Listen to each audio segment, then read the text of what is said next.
জুমার দিন তো আল্লাহ রাসূল সাল্লাল্লাহু আলাইহি সাল্লাম বলেন, মান গাসসালা ওয়াগতাসালা, যে ব্যক্তি নিজে গোসল করলো, স্ত্রীকে করালো,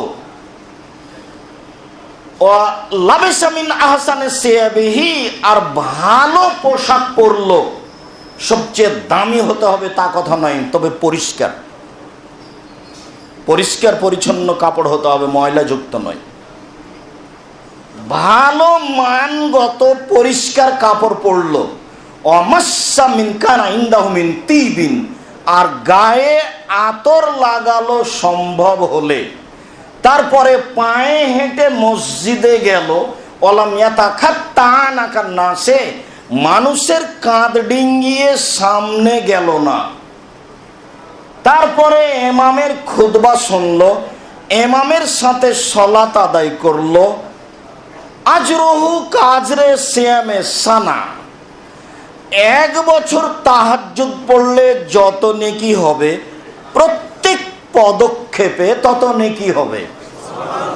1 বছর তাহাজ্জুদ পড়লে যত নেকি হবে, প্রত্যেক পদক্ষেপে তত নেকি হবে। এক পদক্ষেপ সমান 2টি আমল, একটা হলো 1 বছর তাহাজ্জুদ, আর একটা হলো 1 বছর নফল সিয়াম। এই 2টা সমান যত, একবার পদক্ষেপ সমান তত। জুমার দিন গোসল করলো, ভালো পোশাক পরলো, গায়ে আতর লাগালো, পায়ে হেঁটে মসজিদে গেল। আব্দুর রাজ্জাক সাহেব, আমরা অনেক দূর থেকে আসি, পায়ে হেঁটে আসার কোনো প্রশ্নই নেই, এটা সম্ভব নয়। তো তাহলে সেটা ভিন্ন কথা, আপনার যেটা সহজ সম্ভব সেইটা।